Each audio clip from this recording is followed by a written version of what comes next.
আসছি। আমরা এই মুহূর্তে দেখতে পাচ্ছি আসলে একটি উত্তপ্ত সৃষ্টি হয়েছে সিলেট শাহজালাল ইউনিভার্সিটি ঠিক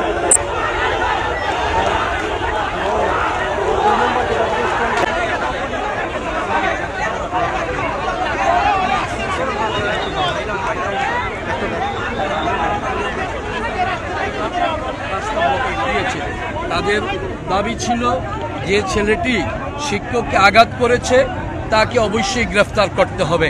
প্রশাসন ইতিমধ্যে ওই ছেলের বাইকে গ্রেফতার করেছে এবং আগামী 24 ঘন্টার মধ্যে ইতিমধ্যে গ্রেফতার করা হয়েছে তার বাইকে। আগামী 24 ঘন্টার মধ্যে যে অকারেন্স ঘটেছে তাকে গ্রেফতার করার আশ্বাস দিয়েছে প্রশাসন। যদি 24 ঘন্টার মধ্যে তাকে গ্রেফতার করে আইনের আওতায় নিয়ে আসে এবং পাশাপাশি যে শিক্ষককে লাঞ্ছিত করেছে তার কাছে যদি ক্ষমা প্রার্থনা করে তাহলে অবশ্যই বিষয়টার সমাধান হবে। এবং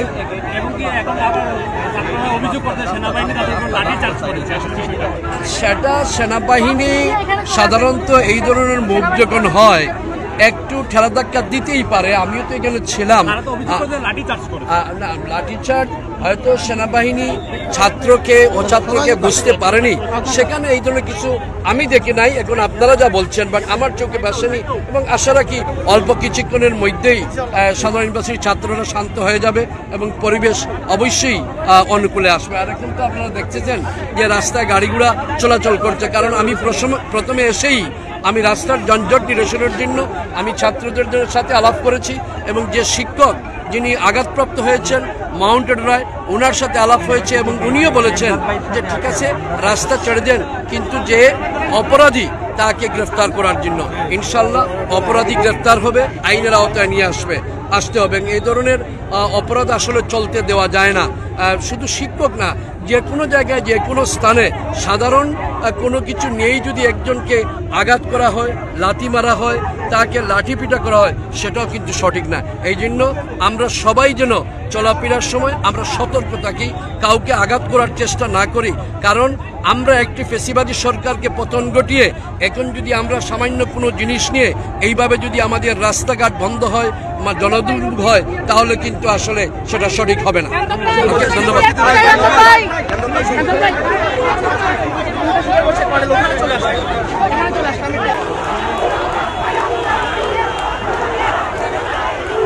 আমরা এই মুহূর্তে দেখতে পাচ্ছি সিলেট শাহজালাল ইউনিভার্সিটির সামনে শিক্ষার্থীরা এই মুহূর্তে দেখতে পাচ্ছে আন্দোলন।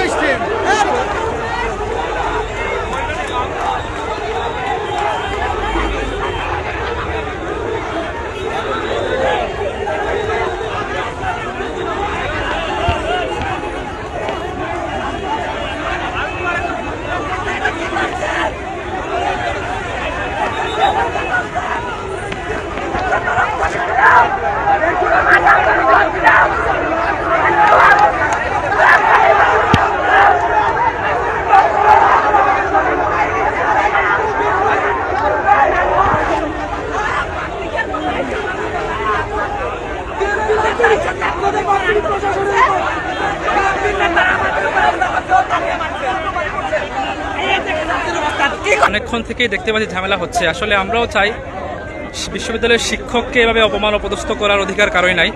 আমরা চাচ্ছি এর একটা সুষ্ঠু সমাধান হোক। যদি ভিকটিমকে বিচারের আওতায় নিয়ে এসে হলে যদি সমাধান হয় তাহলে অবশ্যই সমাধান করতে হবে। এবং আমরা শিক্ষার্থীরা নিরাপদভাবে ক্যাম্পাসে থাকতে চাই। আমরা এই এলাকায় থাকি, এই বিশ্ববিদ্যালয়ে পড়াশোনা করি। আমাদের নিরাপত্তা, আমাদের শিক্ষকদের নিরাপত্তা অবশ্যই নিশ্চিত করতে হবে।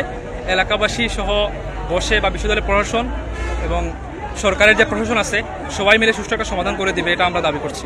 এবং বিশ্ববিদ্যালয়ের পরিস্থিতির জন্য আমরা আমাদের জায়গা থেকে চেষ্টা করব যাতে কোনো ধরনের ভায়োলেন্স না ঘটে, আমরা চেষ্টা করবো এই জায়গায়। ধন্যবাদ।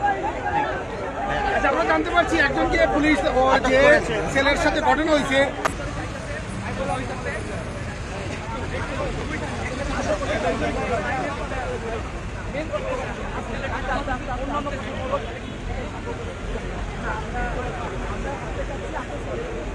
আপনারা এই লাঠিচার্জটা কেন করলেন এইটা আমরা চাচ্ছি। লাঠিচার্জটা কেন হলো?